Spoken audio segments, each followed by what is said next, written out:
The first thing I want to say that you are a hero. Well, that's nice. I appreciate it, but I know you got a tougher question than that. Actually have. I want to ask you about what's your strategy about the Middle East, the Iraqi war, and the nuclear thing of Iran. Okay. And I want to ask you another thing.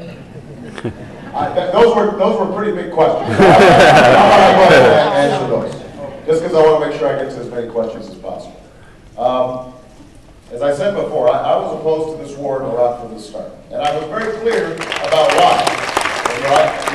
Sometimes during the course of these debates, Senator Clinton, I think, has been characterizing this as well. You know, he made a nice speech, as if that was sort of the end of it. Well, no. I mean, I was in the middle of a U.S. Senate campaign, and I argued forcefully against this strategy repeatedly, and was very specific about what could happen if we went in.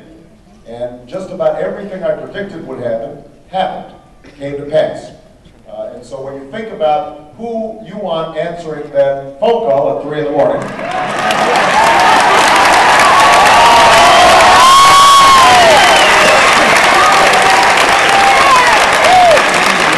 might want to consider who had the judgment not to be bulldozed into supporting a war that has made us, I believe, less safe.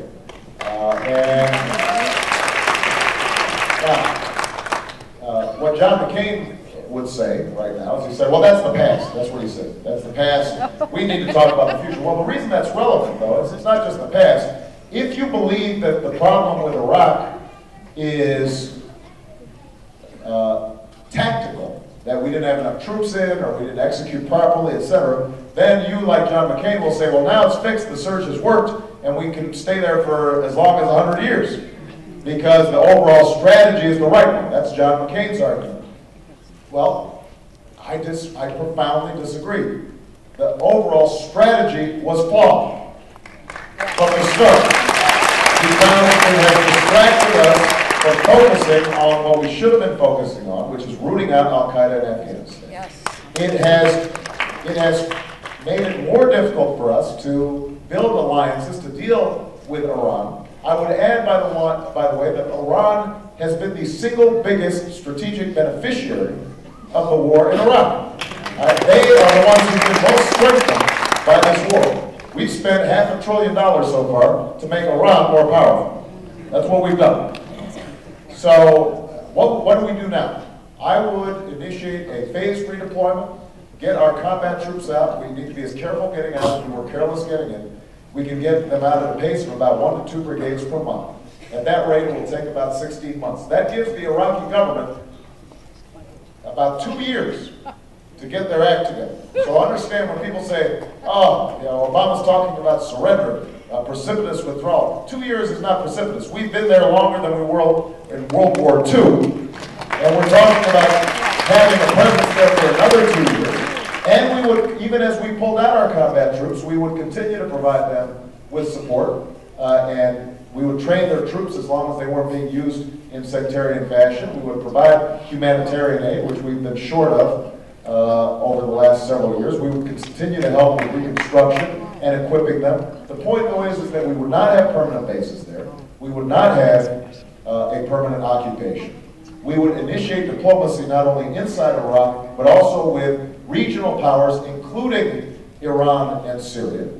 That is how we will stabilize the country and allow us to refocus our attention on Afghanistan, which is slipping into chaos, and where Al-Qaeda is stronger now than at any time since 2001. Don't take my word for it. That is our national intelligence estimate, our 16 intelligence agencies who say so.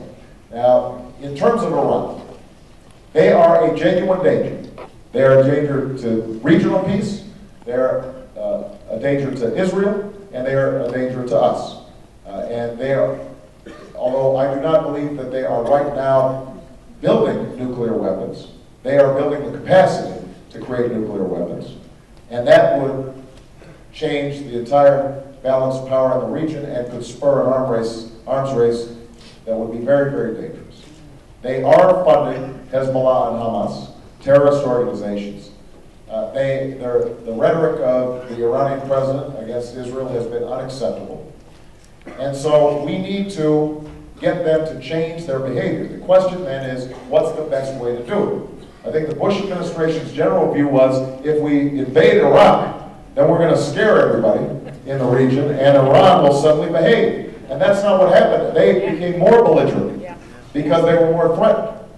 And so what I've said is that I would talk directly with Iran. I would have direct talks with them. Now, I would be very clear about what the United States expects. I would say you've got to stand down on your nuclear weapons. I would call for them to stop funding Hamas and Hezbollah and to end the rhetoric against Israel. And to the extent that their behavior changed, then we could offer them carrots, joining the World Trading Organization, opening up some of our markets, and loosening some of the economic sanctions that exist against Iran. Over time, we could see a thaw in the relationship between the United States and Iran. If they did not change their behavior, then we could tighten sanctions, and I would never take any option off the table, including military options. But understand, if we have made the effort to talk, then Iran no longer has an excuse that we are threatening them. And it makes it more difficult for other countries, the European Union, China, India, for them not to join us in putting more pressure on Iran. The point is, we want to regain the moral high ground in this argument and gain international legitimacy, and that's how we will